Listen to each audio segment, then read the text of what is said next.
Bear with me. Okay, we are recording. I'm going to share the screen again. Okay, can everyone see the screen?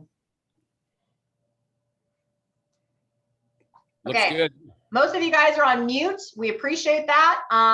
We are going to go ahead and get started. And forgive me, this slideshow presentation, I whipped this together quickly. We were going to keep it non-slideshow-ish, but then at the last minute agreed that we should put something just so we have a visual.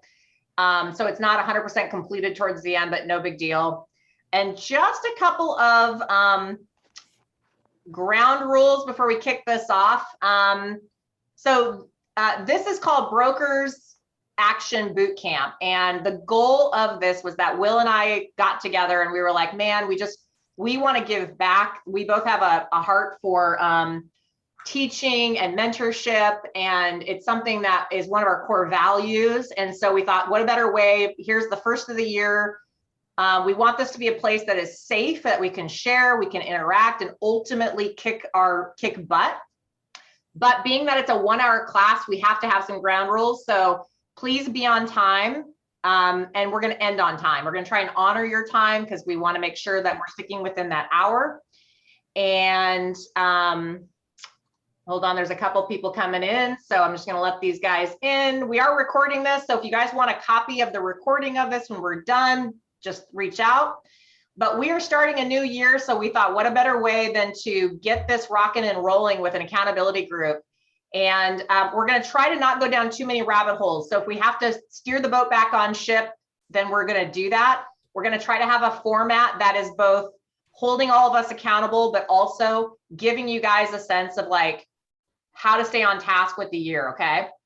So we are going to try. And I just want to add that if you're on this Zoom call, or if you're a guest today, chances are you're already with EXP. Ann and I are part of a collective group that we're all part of, and it's our intention, to bring things of value like this to all of us. We feel like as agents in this company, we have an opportunity. We all own it together. We have an opportunity to help each other and support each other's success in a way that we never have before. If we've been in other offices where you just wait for a class to be offered or whatever, this is coming. It's grown out of our desire to start the year off this way and share from our collective experience and hopefully inspire you guys to get into action and have huge years. Yep. And by the way, this is bi-weekly, so we won't have one next Monday, but we will have the one the following Monday. And we already have a really awesome outline for that class. We're going to focus a lot on pipeline, how to nurture, follow up, and really get, return on your investment of sorts in this business. I'm actually really excited about that one. But moving forward, just here's kind of the ground rules. Did you want to add something, Will? Only quickly, we're also going to include guests as we go along, starting next or with the next class, and then each class after that. We're planning to have at least one guest who can speak to something specific, like, I did a postcard campaign in my neighborhood, or I did X, Y, or Z, and these are the results. Like, we're hoping, to inspire you guys to get into action and start getting clearer about things that'll actually generate sales, like cash producing activities. Yeah, and I'm excited about that one because we have some people that will be awesome to bring on deck to introduce to you guys. Okay, so we're gonna get right into it. Before we get into this, Will and I some of you guys don't know me, some of you guys don't know Will, some of you guys know us, some of you guys know us really, really well, but in case we're kind of, got a whole bunch of, people on here that are who the heck are these people? I want to introduce Will. Will is a very dear friend of mine. We've known each other for, I don't even know how long, maybe like 14 years. 12 or 14 years, I think now. Something like that. We met at our previous brokerage. I have crazy respect for Will. He's an awesome family man. He is, I call him Mr. Luxury because I always joke with him that every time he calls or texts me, he's like, oh, I'm showing a $3 million house. I've got a $5 million deal. I've got a $2 million. I mean, it's just always like this higher end. Not that Will doesn't. And the greatest thing about Will is he's extraordinarily humble. He's funny. He used to be a writer, I think on the Dave Letterman show, if I'm not mistaken. He's an awesome musician. So he's not just a realtor, he has other hobbies. And he's just an overall, just a genuine, grounded, nice guy who always kicks ass in this business. And I just value his friendship, and it's awesome to be working in this environment at EXP with somebody you really just enjoy, and it's a friend. So. Well, and I feel the same way. Anne is one of my dearest friends in the business. We met many years ago and just had a, instant rapport. She's one of the smartest and most accomplished brokers that I know. Join the meeting. She doesn't shout it from the rooftops like some brokers do that I often feel maybe aren't nearly as competent as they sort of present themselves to be, on social media and things like that. But Anne grew up in the business. She has an incredible legacy in the Portland market, with several of the finest companies in the business. Prior to joining EXP, she's one of those people that for me, when I get stuck on something, it's like one of my first lifeline calls is to call Anne, because I know how competent she is.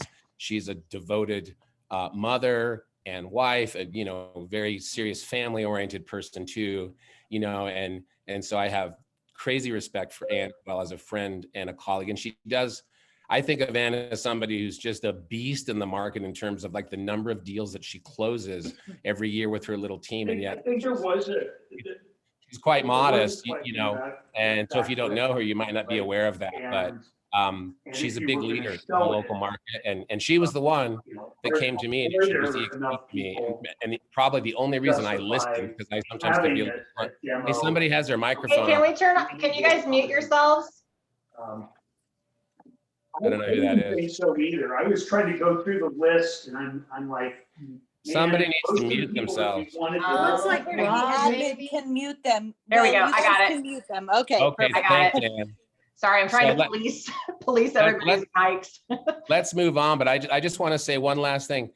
Anne was the person who first approached me about EXP, and I had been in the luxury division of Keller Williams for many years, and I also was affiliated with Cascade Sotheby's International Realty for many years, and I probably wouldn't have listened to almost anybody else, but because it was Anne, and because I know the amount of business that she does and her history in the business, I was willing to listen when she said, we're going to this company called EXP.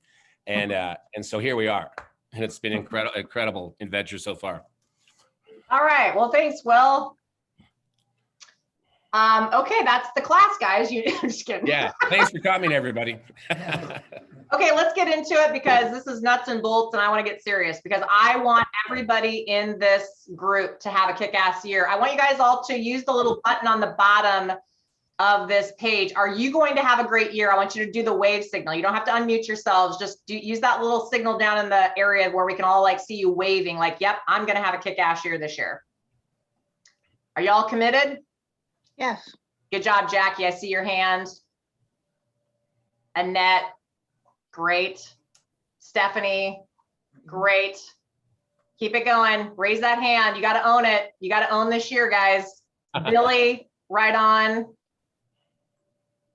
Donna, yes. Amanda, yes.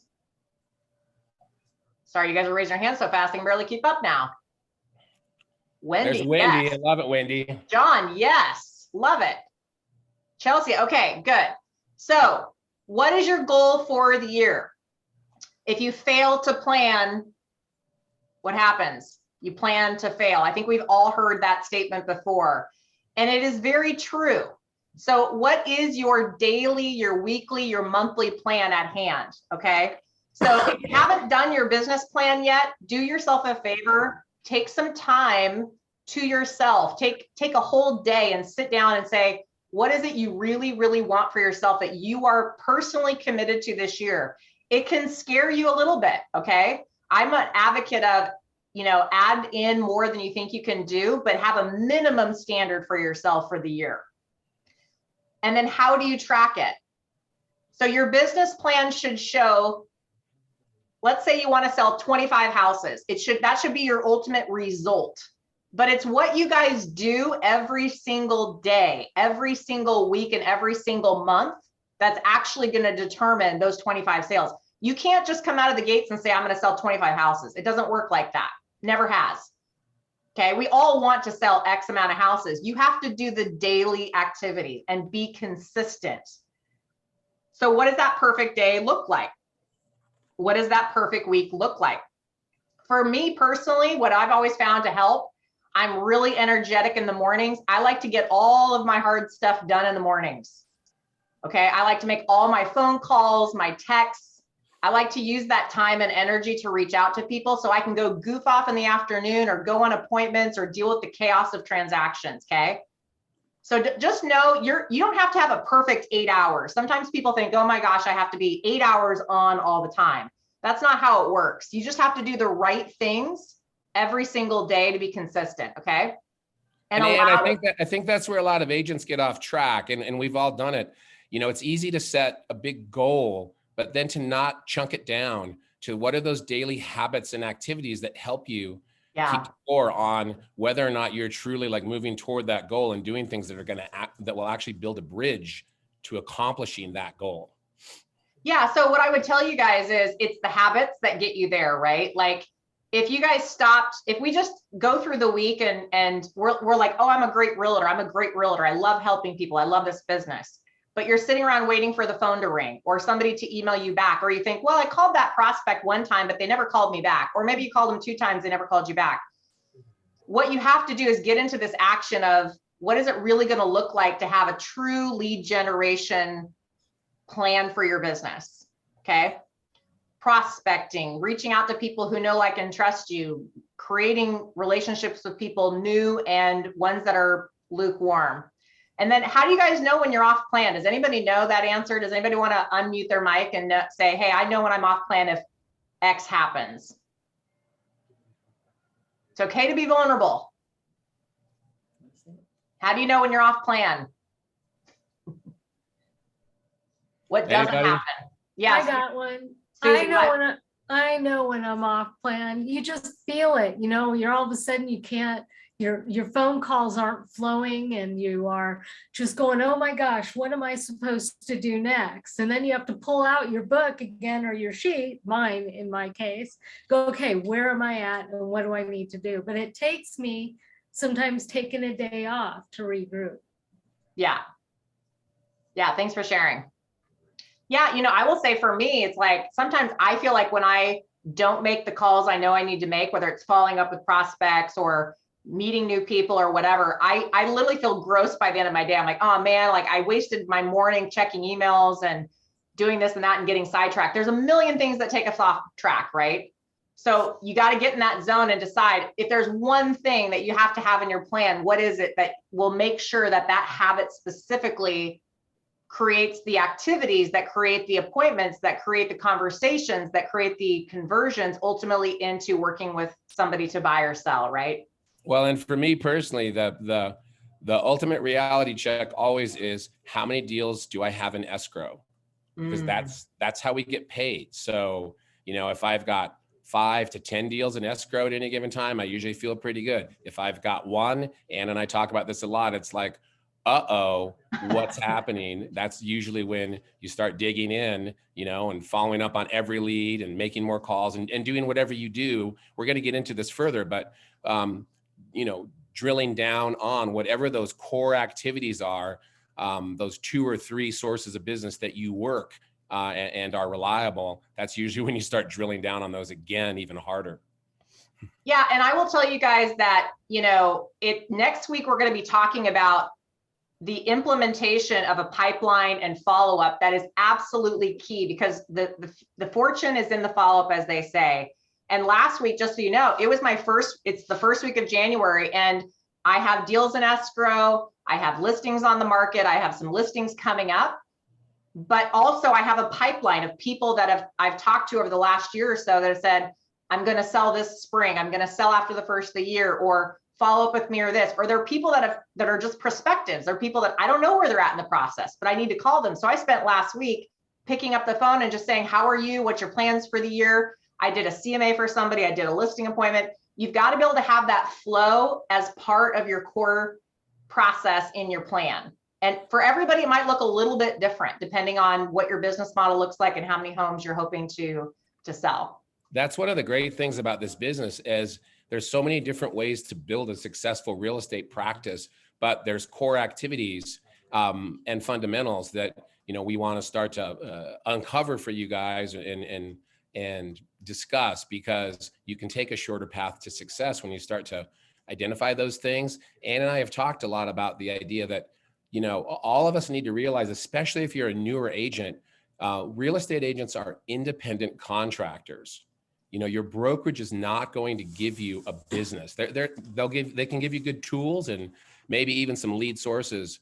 Like within EXP, there are referral boards and things like that. But at the end of the day, we are all independent contractors. We're building our own businesses or trying to expand our own businesses on the platform of the brokerage that we're affiliated with. But your mindset shifts, I think, when you take ownership for that and you realize, okay, you know, I only eat what I kill, and what habits and actions and activities am I committed to making that happen? So with your guys' business plans, raise of hands, and you can be honest, maybe some of you have to go back to the drawing board and look at your goals again. Do you have a habit or a daily ritual or a weekly ritual for obtaining the end result, which is X amount of houses you want to sell? Just a raise of hands for those of you who are like, yep, this is what my perfect week looks like, or my perfect day. Right on. We got 7 people so far raising their hands. That's awesome. That is awesome. Very good, guys. Love it. So, and just so you guys know, your business plan is not hard and fast. You can adapt it and change it over the course of the year. I think a lot of people think it's got to be this perfect plan right January 1st, and then it stays that way all year long. No, it can be modified. You know, sometimes you realize you bit off more than you can chew and you want to pull back a little bit. Sometimes you want to increase that. Sometimes you want to like for me, I like to get most of my goal met by October 1st. That way I can cruise into November, December. So everybody's goals are different, and it's a living thing. Maybe you added another lever to your business. You're like, hey, I love this way I'm getting business now. I met this investor and we're doing flips, or whatever it is for you. It can adapt and change. Just be aware of it, but have it somewhere out in front of you, whether it's on a wall, you look at it every day, something that you can actually look and say, yeah, that is my goal, hell or high water. So here, let's talk about mindset for a little bit, because Will and I talked a lot about, like, you know, the thing I always tell a lot of brokers is this business is almost 100% mindset.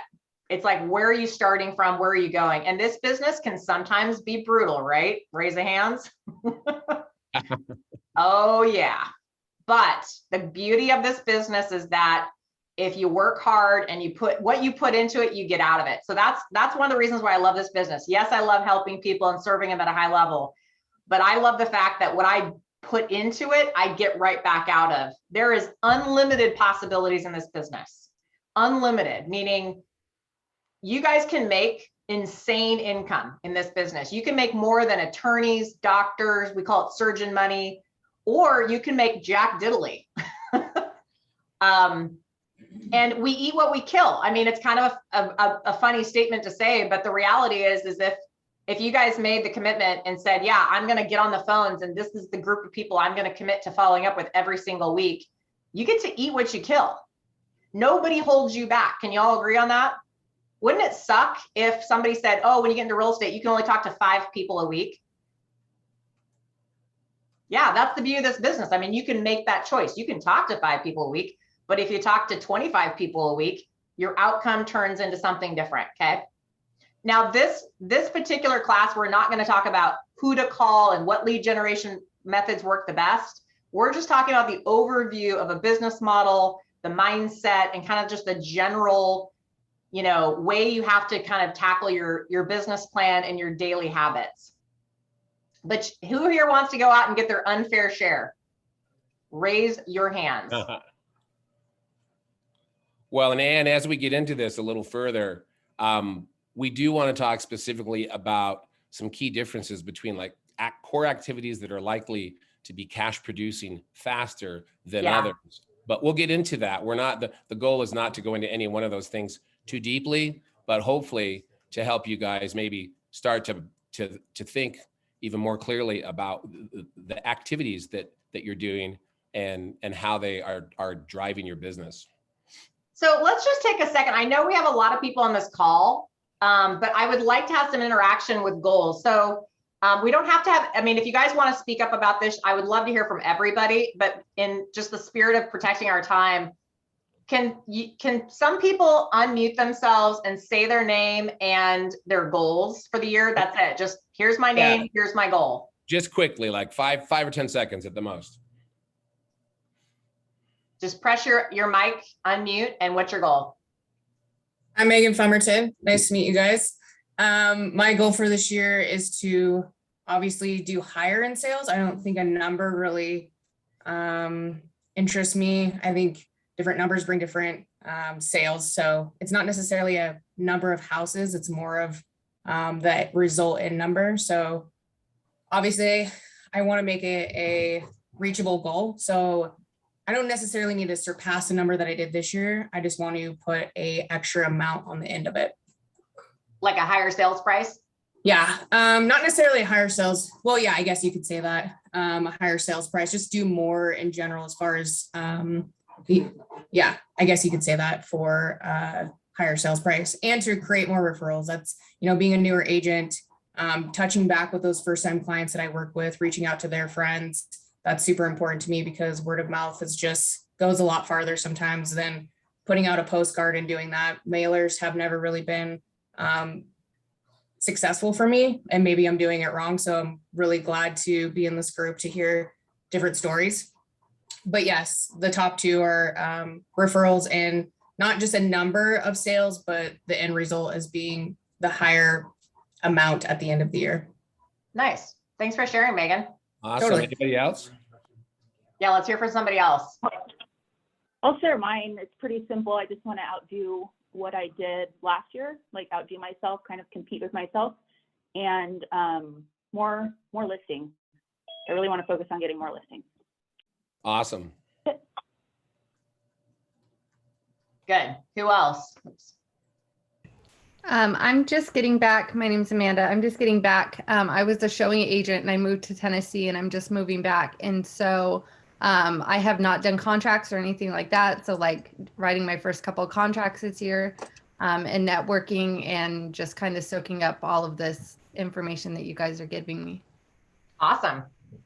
Thank you for I know sharing. I know there's new agents on here. I don't want to call anybody out, but I know there's some new agents on here who just want to do a handful of deals, like 2 to 5 deals would be a big year. And that's okay. That's great too.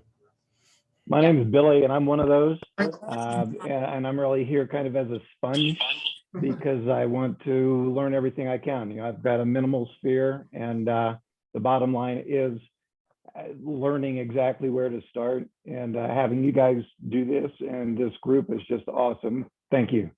Awesome. Right on. Welcome. Thanks for joining us, Billy. My name is Charlotte, and I just got my Arizona license in June. So my goal this year is based on my business plan. It's about 19 transactions. But I think this year I probably gonna be buyer agent only because I don't know this area and no friend, no relative. So that's my goal. Just be a buyer agent this year for 20 transactions if I can. Awesome. Hi, Charlotte. Welcome. Thank you for sharing that. My name's Donna Austin, and my goal is to join the Ann and Will ranks, and I want to do 60 transactions this year. Woo! Love it. And attract 16 agents and build my systems for my major lead funnels. Love it. Thanks, Donna. You bet. I don't want to. Maybe, is there anybody else that wants to share? We can keep moving. Oh, somebody tell me a big, hairy, audacious goal. Oh God. Come on, Jackie, is that you? It's me. Yep. I was gonna share. I made my vision board. So this is an old stack at the in beginning of San the new Jose. year is behind me. Yep, and it has a broken coil, and we need to sorry. find the leak, see if we can Hold on a replace minute. We've got it, somebody who needs to fix it, or it mute. needs to be replaced. Yeah, somebody needs to be muted. Yeah, this is probably switching up a little bit, Apple. Amanda, you need to because mute. I'm so sorry. That's okay. It's all good. Okay, Jackie. Sorry, no, it's all good. Don't even worry. I made my vision board. My business plan is on there. Essentially on a kind of smaller scale, I need to have 3 appointments with either buyers or sellers per month. So 1 a week, if you will. I want to focus on capturing listings because I've been a buyer's agent. And I think I can really kind of boost my overall volume if I can work with sellers more this year. So I'm excited to start doing that, and just having it physically in front of me, I think is really helpful as well. I love it. That's awesome. I love that you did your vision board. Let me share with you guys, even if your vision board isn't massive and has a bunch of stuff on it, just having one thing on that vision board will manifest it. I promise you. Can't say enough about that. That might be another class down the road. Yeah. I want to interject too. If any of you are familiar with that book called Miracle Morning, that's a great book, but there's actually a version of it called Miracle Morning for real estate agents. And in the past, I've been a person that sort of scoffed at that kind of thing, like, oh, come on, it's one of those woo-woo books. But if you're a person who struggles with trying to figure out what are those daily tasks, those smaller tasks that lead to the bigger goal, that might be a book. You might get a lot out of it. I'm actually reading it right now myself, and it's really helpful.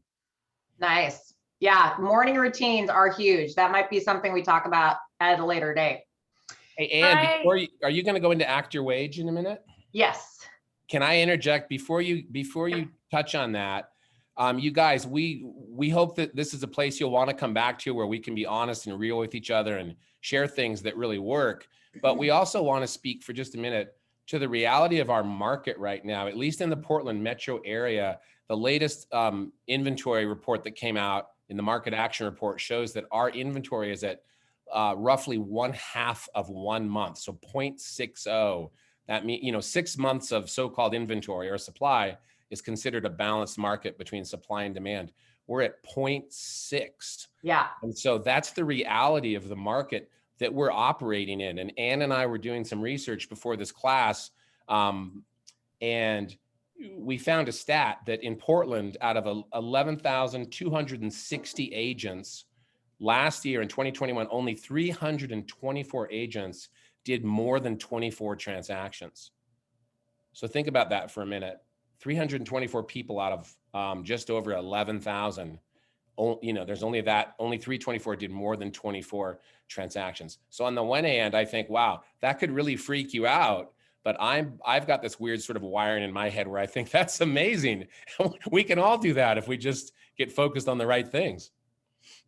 Yeah, and that's a really sobering statistic, and we're not here to scare anybody, but also just to help you guys understand that there are more people not selling anything than there are selling, and you just have to make that decision that you're not going to be one of those stats. And I will tell you that every year I am not one of those stats, because I make a choice. I have a plan. I work it daily. Am I perfect? Nope. Do I goof off and take days off and sometimes just go home early? Hell yeah. But the goal is that I love this business. I love it. I love helping people. Okay. So I am not going to be a statistic just for that reason alone, but I'm also I have a fierceness inside of me that does not let me that statistic will not even doesn't even register on my radar, because I'm going to get my unfair share, as all of you will too. You just have to make that decision, right? Like everybody on this phone call, we are our own bosses, right? We're all self-employed. Nobody writes us a paycheck every 2 weeks. Nobody tells us what to do. We have our own standards of what we do. So let me give you a little example that helps with mindset, okay? I'm going to go back a step here. That's it. Yeah. Okay, so let's pretend, I'm going to take it off share for a minute because I just want to get personal here. Okay, is that okay with you guys? Okay. Yeah. Let's pretend for a minute that I'm going to pay you $500,000 this year, okay? I'm going to write you a check every 2 weeks. That's going to equate to the end of 12 months. They can't hear me. We need to put you on mute. Somebody needs to mute again. There we go. I got her. I'm going to pay you $500,000 this year. It's a lot of money, right? Who would like to make $500,000? Just little fingers. Hi, that sounds lovely. Guess what? You can. But let me ask you a question. If I were to hire you and pay you $500,000 this year, would it seem reasonable of me to ask you to show up maybe at the office, say at 8 o'clock, or to start work at 8 o'clock wherever you're at, virtually or at the office? Would that seem reasonable? Nod your head. And maybe I ask you to stay till 5, and maybe I ask you to work a few weekends and evenings here and there. Would that seem reasonable for $500,000? Would it seem reasonable for you to have a database, if I'm going to pay you $500,000, a database of people that at least have 200 people in it, and you're talking to them regularly? You're making phone calls, texts, sending out an email newsletter every couple of weeks. Does that seem reasonable to me to ask if I'm going to pay you $500,000? What about having a dynamite listing presentation that you know inside and out? Would it seem reasonable of me to ask you to have a listing presentation that you know inside and out? Would it seem reasonable of me to ask you to have a schedule for the week that you follow and that we can talk about results, execution, etc.? Does that seem reasonable to you if I'm going to pay you $500,000? Yeah. And so the reason why I'm bringing this up is because, are we acting our wage? I think it's really easy, Ann. I think it's really easy in this business for all of us. Realtors become experts so fast at multiplying by 2.5 or 3%. And so we can look at a list price, we can multiply the commission, and it's not hard to start to think about how easy it might be to make $500,000 in the business or more. But I think where the train goes off the rails for a lot of us is, again, in not getting down to those specific actions, those core fundamentals that actually lead to that. Yeah. And here's the thing, for some of you guys on this phone call, you just want to make $100,000, right?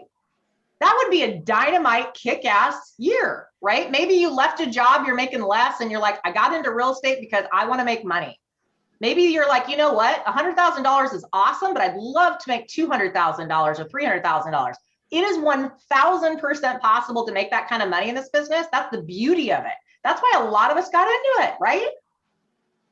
Because it's unlimited what you can make. You just have to make a choice. What does your day look like? Like today, let's talk about it. Let's just let's go on off the rails a little bit here. Today, if you were going to make, let's just say $300,000 this year, like let's say from 8 o'clock to 5 o'clock, what does that day look like? What are you going to do today? One day, just one day picture. What would you expect of yourself today? What does your day look like? Does anybody want to take themselves off the mic and say, well, I'd probably do X or X? Yeah, a couple of examples. I can tell you, but I don't want to. I want you guys to be interactive. Tell me what it would take. Like, what? Give me one perfect day. What would it look like if you're going to make $300,000? What would you do? Okay, I'll shoot. I love it. Go, Megan. I love it.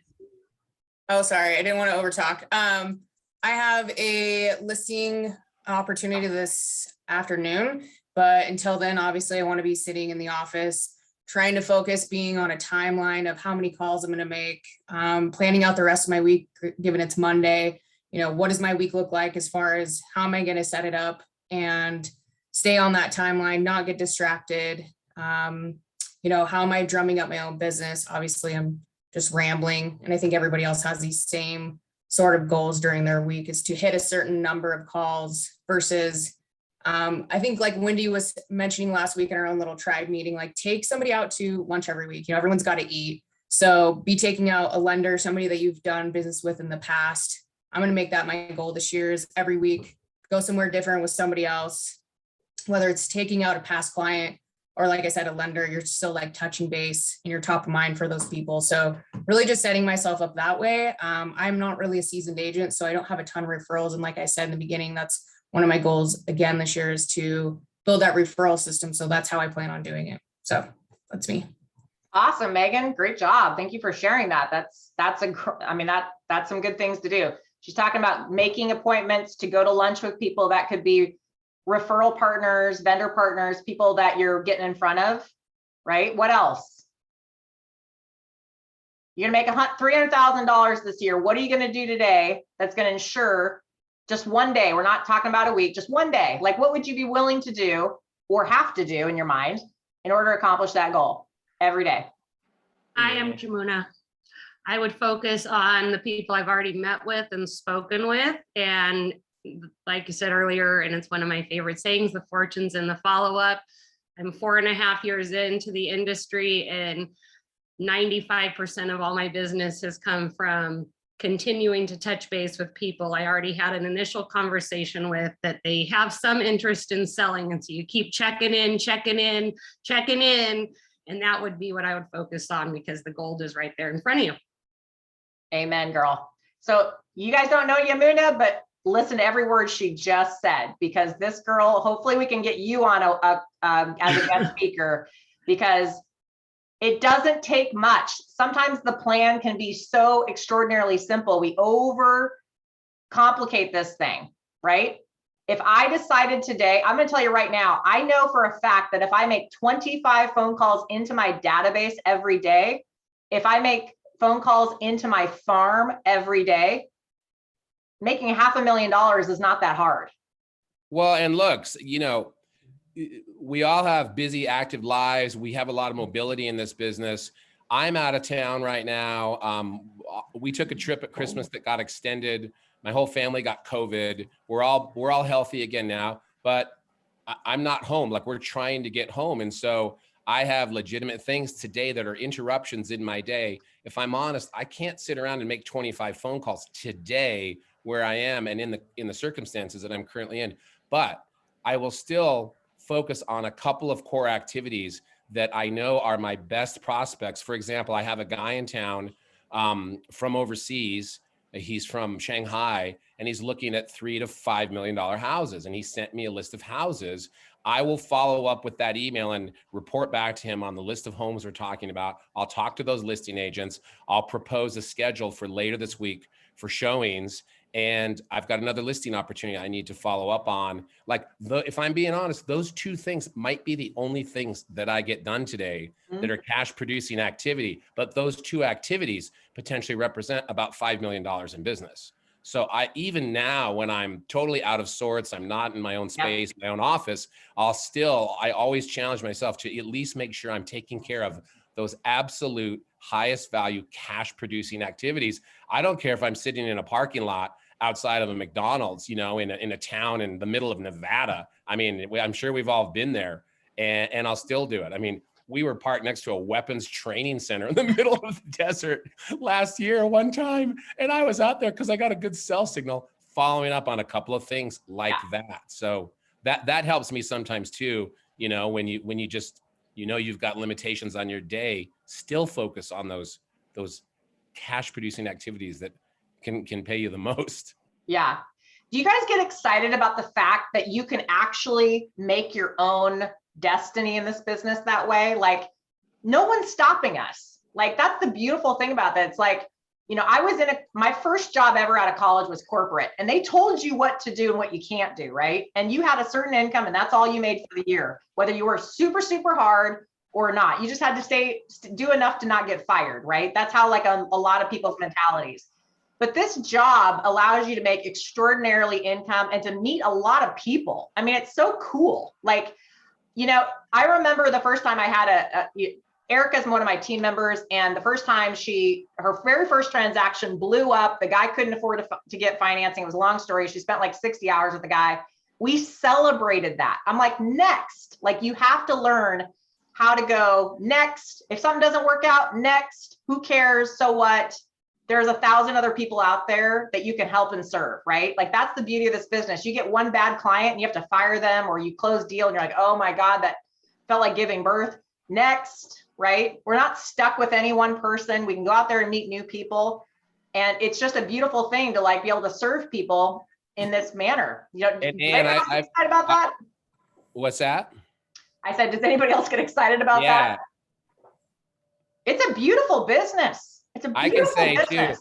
Too, you know, I think if you come at this business from a mindset of abundance, you know, I think we need to know those statistics, like some of those statistics that Ann and I referenced about the current state of the market. However, I'm also a big believer that if you have a true heart to serve others, and you really approach this business from an abundance mindset, I can't tell you how many times it's happened where I lost a client or I lost a piece of business and it felt like a kick in the stomach. And I just decided to just go on, like exactly what Ann was just talking about. And over time, I've learned to trust that almost immediately after one of those terrible experiences that do happen sometimes in this business, something else falls into my lap that seems almost magical. And I feel like it's almost like the universe saying, here you go, here's another opportunity, or here's a better opportunity. You know, if you just soldier on and you just don't give up. I'm going to tell you guys a little story, a side story. And this guy always stuck in my brain. So in my last brokerage many years ago, it may have been 8 years ago now, there was a guy named Colby. Okay. Kind of a younger guy. He had 3 kids and a wife. He moved from San Diego to Portland. One of his in-laws or something lived there. And he literally started with no database. Okay. He didn't know a soul. That guy, no joke, was, I mean, to this day, it impresses me. He showed up every single day to the office before anybody else. He was there in the office. He had a little tiny office. He literally stood up. He didn't even have a chair in his office. He wouldn't allow himself to sit down. He'd get there first thing in the morning. He would make phone calls all day, cold calls, expireds, for sale by owners, circle prospecting.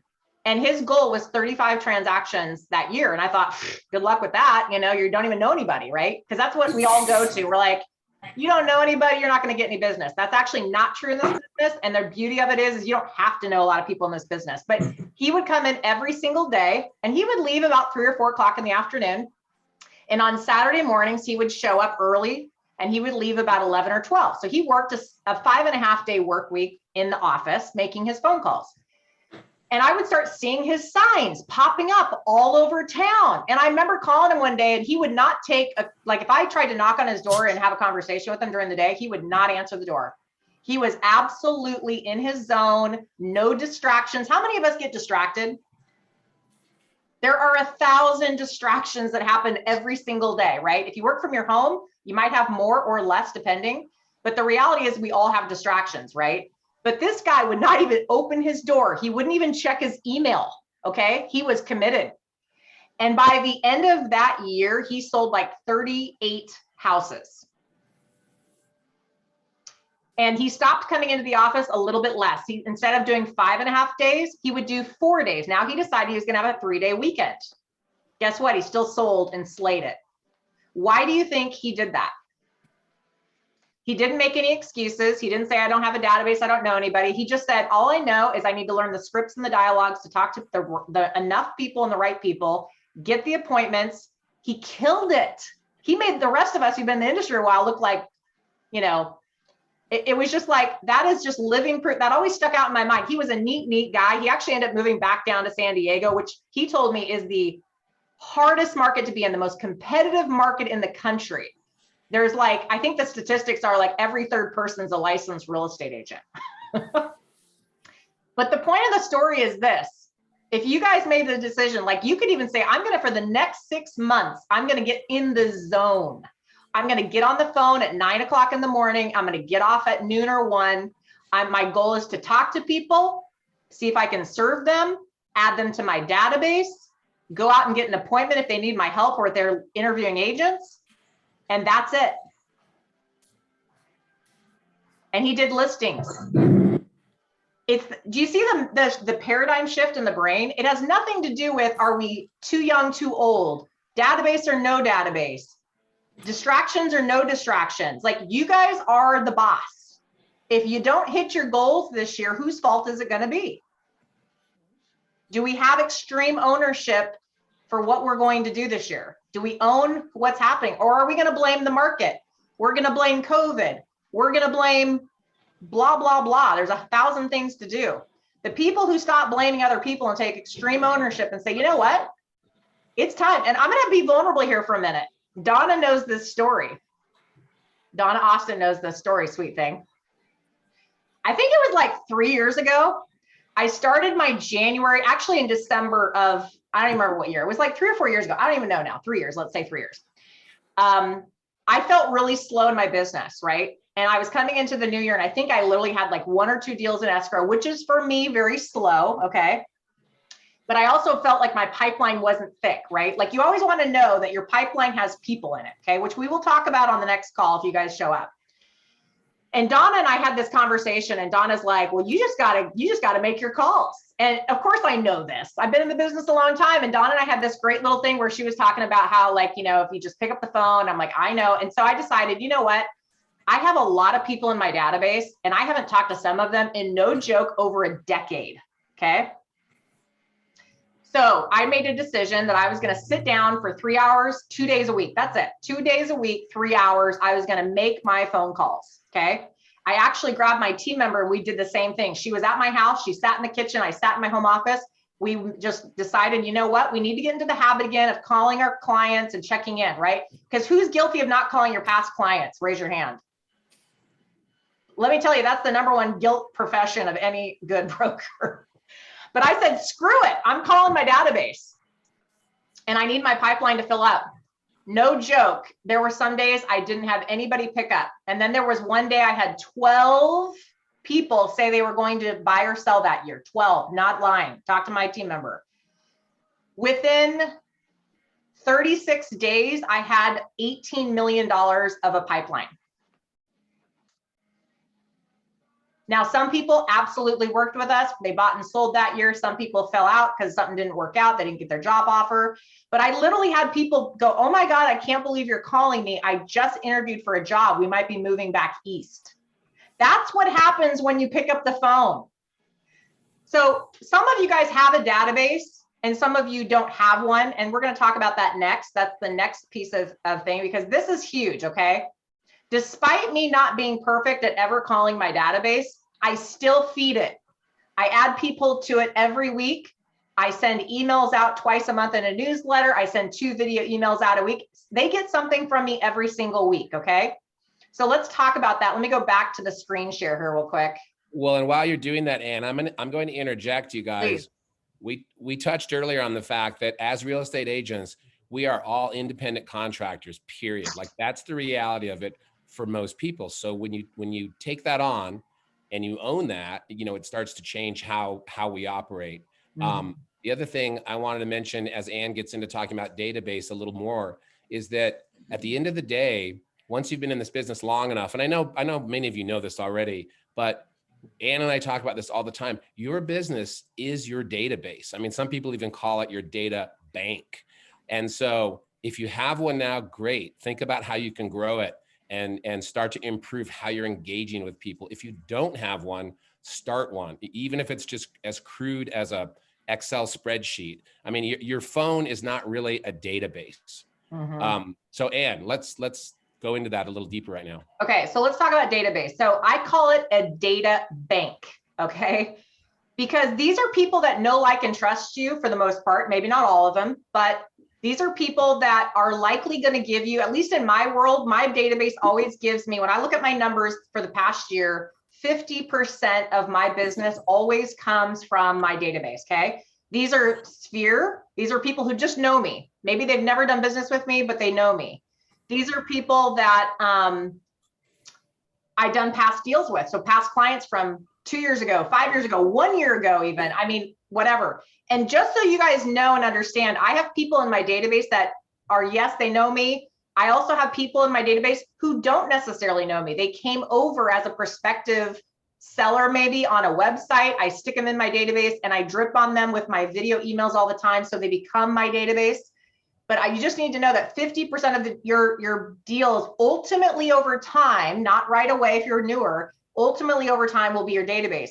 If you're only counting on people to give you referrals for your business, not a bad strategy in the essence of the concept, but in this day and age, if only referrals is the way to go, your business might be limited depending on the number, the volume you want to do. If you're planning on doing 5 to 10 deals out of referrals, you can probably get that done. But if you're going to grow a business where you're going to eventually do 25, 30, 50, 60 deals a year or more, you're going to have to add other legs of your business. But the one we're going to talk about right this minute is some of you guys are saying, I don't have a database. Would that be a true statement? Yes. And it's okay to be vulnerable. I talk to brokers all the time who've been in this business for 5 or more years who don't flip and have a database, okay? And I'll tell you why you don't have a database. Because A, you think, I don't know that many people. And number 2 is, as realtors, we're ADHD. We don't want to sit down and write out somebody's name, email, phone number, address, or call them and bother them for that. Is that right? Those are the 2 reasons I can think of that I hear. Is there any other reason why you wouldn't have a database? Okay, so let's talk about it. If I had to do this business over again, I would sit my butt down in a chair on a spreadsheet, Excel spreadsheet, and I would write out every single name of somebody I ever met, knew, or even barely knew, okay? And then I would proceed to get their name, their phone number, their address, their email. Okay, let's go through this excuse really quickly, because this is huge. This will change your year first and foremost, okay? Your database is where you harbor all these names and phone numbers. I started with an Excel spreadsheet, so can you. If your excuse is I don't have a CRM or I don't know how to use the CRM or whatever, start with an Excel spreadsheet, something super simple. over time, if not immediately, add it to your database. If you're at EXP, which I think 98% of you are, you have KV Core. That is a database. That is a very robust database. There is no excuses for that, okay? And then you're going to tag your database as far as VIPs. These are people that give you referrals or have done business with you. You love them. They love you. If you called them today, they'd be like, Ann, how are you? Okay. There's A, B, C. You can categorize these people. I have people I categorize, right? I know if I call certain people, they're going to be warm and fuzzy, and other people are going to be like, what's up, right? But start your database. And I'm going to tell you right now, everybody can put 100 people in the database. You know how? Let's think about this for a minute. It's not just friends and family. It's not just people you've already worked with. Anybody have a hairdresser, a barber? My hairdresser gave me 2 deals in the last year. Do you guys, if you've gone to community college, a trade skill place, anybody go to those? Did you meet anybody there? They all go in. Did anybody have a job before real estate? People you like, know, or whatever, did they go in your database? What about social media? Can anybody, you guys, get on Facebook or Instagram and find people you know or kind of know you? So one of the things that I do regularly is I will meet somebody very quickly, maybe for a hot second. I throw them in my database. Everybody goes in your database eventually, okay? Everybody. At least an email, if not an address, an email. But you guys, we all have access to the tax records. So if you have a name, a phone number, an email, you can probably find them in the tax rolls. Does anybody play the game at open houses or when you meet someone, where do you live? Oh, you live in, Tualatin. Great. What part of Tualatin? All of a sudden, you know their full name. You can find them in tax records and throw them in your database. I have people who call me all the time because I consistently talk to my database via email that call me. I barely know them. If I don't even remember some of these, be like, hey, I get your emails and I want you to have you come talk to me about selling my house. Okay. That database does not have to be people that really, really know you. I think that sometimes we have that mental block, like, oh, they have to know me. Heck no. Put everybody in there eventually, just label them, okay? Yeah, the newer you are, the less likely they are going to know you. I mean, there are some newer agents in our group who don't know anybody, and some of them have done really well in their first year in the business. We may have some of them as guests in future weeks, but don't fall into that trap, the limiting belief. Another limiting belief that comes up a lot for all of us when you start doing this is it's easy to think, oh, well, maybe they're on the do not call list, or maybe they don't want to hear from me, or I don't have permission to email them. It's so rare. And I've done that myself in the past. It's so rare that anybody gets angry at you for sending them information that could be of value about real estate or just being in touch with them. Once in a while, you'll get, the weird email from somebody who's like, you sent me a postcard and it wasn't on recycled paper stock. But just don't fret about that. Just get into action around this topic and it'll pay off huge dividends. Now, as a side note, some of you might be in a new market and you really don't know anybody in that market as much. Here's another thought. I used to do circle dialing. I used to call into neighborhoods and say, hey, we just sold this house in your neighborhood. Have you considered selling? We had more than one buyer interested. What would be a sales price you'd be interested? They might say, no, we're thinking about saying, okay, well, great. Can I be a resource for you with this real estate market? Would it be okay with you if I send you some stuff that might be of value? Sure, here's your email address, your address. Now you have them in your database, okay? That that script can be used to anybody. You might meet them in Starbucks. My barista at Starbucks gave me 2 transactions. So everybody who knows your face or who you meet very quickly or long-term, or maybe you meet with them to talk about listing their house, they put it off for a year, put them in your database. Last week, I sat with my pipeline and I literally took my perspectives. A lot of them were not in my database yet. I stuck them in my database because last week I sent out an email newsletter, and guess what? I had 8 people from that email newsletter email me back saying, please provide a status of what my property value looks like. So today, after this phone call, I'm getting on the phone to call these people back and provide them the information they said. When you have a database, you have something to talk to. Anybody do videos or want to do videos? The most powerful way you can talk to your database is via video. I send out a video almost every single week to my database. And those people see me all the time. And guess what they do? They call me when they need to buy or sell. Okay, so database. In the essence of time, since we're kind of running up against it, I just wanted to cover that. Anybody have any questions on the database? Questions or comments quickly? I do. Yep. Say you're handing out sorry, let me back up. Your barista at Starbucks. Is that something you're handing a card to? Do you get her information to touch back with her? I just want to touch a little bit on when you're handing out those cards to people that you don't know that you want to try to connect with. Is it easier to get their information so then you can get in touch with that, with them first, or do you just give them a card, let them connect with you? Great question. So what I ended up doing at one point was we were talking and she's like, because she got to know me over a period of time. She's like, oh, real estate. And so every time I came in, she would ask a question or be like, how's the market or whatever. And I said, hey, let me get your email address and I'll send you what I send everybody that helps them keep aware of the market. Super simple. If you talk to people like they're real humans and you're there to give them a value, they will give you their email address, you guys. If they don't, you don't want them anyway. But if you're like, hey, I give some pretty comprehensive information on what the real estate market's doing, would you like to get that? Would that be of value to you? Would it be okay if I stay in touch with you? Yes, that would. Great. What's your email address? I mean, no one's going to say no. I mean, very few people. They almost never say no to that. And in this market where there's so few homes for sale, if you add another little piece of verbiage to that, where you say, we also hear about a lot of properties that are off the market that sometimes never even hit the market. Sometimes we share information about that. Would that be of interest to you? Almost nobody will say no to questions like that. Yeah. And they give you their contact info. Yeah. So I can't stress it enough. If your goal today is to hear anything, start a database. Start with 50 people. Once you get to 50 people, get to 100. Once you get to 100, get to 150. And it can take time, but start with 50. Every single person on this call can get 100 people in their database, guaranteed. And I would add to that too, as you start to do that, if you're, literally starting from scratch, that's great.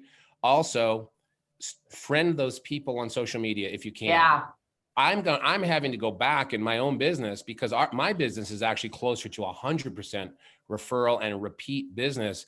Anne has always been a big inspiration to me because she's always searching for additional ways to generate leads for her business. And I learn a lot, just being honest, from her about some of the things that she does. But in my own business, we're going back right now and reorganizing our database and making sure that we're connected to those people in social media. I mean, it's so easy to overlook. A lot of our key people, I'm not even connected to, if I'm being honest, with them in LinkedIn, Facebook, and Instagram. They're not all there, but most of them are. That is so powerful. Just those two things. If you start organizing a database and also making sure you're connected in those places where it's very easy to share information about real estate, even if it's just a market update or a home you sold or something, that's powerful. Yeah. So I want to protect our time. It's 10 o'clock. We're going to leave you with just a few things. Raise your hand if you guys have gotten something out of this so far. Has this been helpful? Is this worth your time? Yes. Okay. It's an hour, so it's not a lot of time. And I know we can go off on a lot of little rabbit trails, but we're trying to provide value here. So what I would leave with you guys is this. So next week, we're going to have the topic of pipeline, lead follow-up, lead nurture. How do you convert, kind of that whole cycle of life? Because a lot of you guys will be like, well, I met this nice couple at an open house. Now what? Or I talked to 5 people last week and they all are thinking about selling or buying. Now what? Right? And to me, if you don't understand how to take somebody through the pipeline, the sales funnel process, if you will, to get to conversion, you're going to miss the boat on a lot of people. And it's also, how do you know when not to help somebody? When is somebody not worth your time, when you need to say, hey, you need to wait on the sidelines, or et cetera. Okay. So that's next week's topic, but I'm going to leave you guys with this. This is like my little give back. Go ahead, Will. Sorry to interrupt you, Anne. I want to make sure that everybody's clear. It's 2 weeks from today. Oh, I'm so sorry. 2 weeks from today. My apologies. It's 2 weeks from today. And as we go, you guys, we didn't get to all the material that we were excited to share with you guys today, but as we go, we're going to layer in more examples. We're going to have more guests, and we also plan to layer in more examples, specific examples, having to do with the difference between lead generating activities that lead quickly to cash, results versus marketing activities that enhance your business over time and also lead to cash results, but not always as quickly. We hope that we can help you guys by hearing from others, success stories, and also the class concepts that we're bringing. You'll start to hopefully refine like how you're thinking about the difference between cash producing activities that are immediate and others that are more long-term oriented, so that you don't work hard on too many things that aren't likely to produce results quickly. Yeah. It's got to be a mix of immediate lead gen activities and also the longer term, softer marketing things that enhance your business and over time pay off big. Yes, exactly. So here's what I would leave you guys with. If you want to implement something that is super powerful this week to get interaction going with people. Does everybody have a smartphone? I would hope so. Does anybody know how to do a video text? Kind of simple. You go into your text, okay? You choose a contact. I'm going to say Will for the example of this class. I just pulled up Will, okay? He's on my text. I push the camera button. I push video. I turn it on me. And I say, hey, Will, great class today. Thanks so much, right? And then I send the video text and it shows up as a video, not just a written text. Send 10 of these out or 5 of these out every single day this week to somebody you know, to your prospective clients, to leads. I did this last week. I always try to call people because I like conversation, but if I can't reach them or I think it might be more personal, I do a little video text. I got 3 people that are like, thank you for your text. Let's talk about selling, okay? People want to see your face. It builds trust, audience, etc. So don't be afraid to do it. And it's a wonderful way to wish somebody a good morning. I do this with my dad. Can you see that? Yeah, put it up closer, Will. See that? I can't see myself on screen, so yeah, we can see it. Okay. I mean, it showed up that quickly and it's so powerful. And do this to people you love, okay? Start with people you love. Like, hey, Dad, I love my dad. He loves it when he gets these video texts from me. So I send it to him all the time because he loves it. Send it out to people you really, really want to, like, send them a really loving video text. It enhances your vibe and it gets you going. And then start sending it out like, hey, we talked about 6 months ago and you were interested in selling your house after the first of the year. I wanted to just check in with you. Are you ready to talk about getting on the market? Let's set up a time to get together. Hey, you mentioned you wanted to buy an investment property this year in Newburgh. Let's talk about what that looks like. Do you have a minute to chat today? Send those kind of video texts out to your prospectives. You'd be shocked what happens. People are like, wow, that is amazing, right?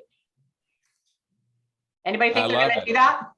I promise you, it's very, very helpful. Try it, you guys. We want to be respectful of your time. We really want to honor the time that we've allotted for this class and end as close to being on time as we can. We're about 5 minutes over, but for next time, it would be fun to hear from some of you. If you try that, tell us what happens. And another thing we wanted to leave you with for next time, think about what are you willing to do between now and our next class 2 weeks from now to start moving toward your goals. Whatever your goals are, we just want this to be a safe place where we can interact and you can just be honest about, hey, I did this or that.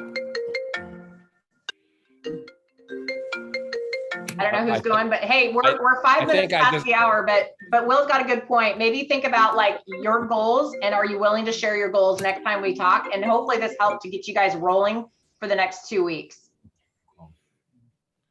Sorry about that. I got a phone call, but I think that covers it. You guys, we're going to send out a link to this recording. We hope you guys found value in this. We hope you'll come back.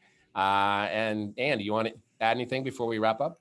That's it. You guys are awesome. Thanks for your time today and rock it out for the next 2 weeks. Thanks for showing up on a Thank Monday you. morning, 9 o'clock. Appreciate it. All right. Have a good Okay, day, guys. guys. Thanks. Bye, everybody. Bye. Thank you. Thank you. Welcome. On my tablet. Thanks for taking the time to be with us this morning. I got the message Absolutely. that it did Thanks not for showing deliver. up. So then I had to turn around and do it on. That was awesome. How did we do?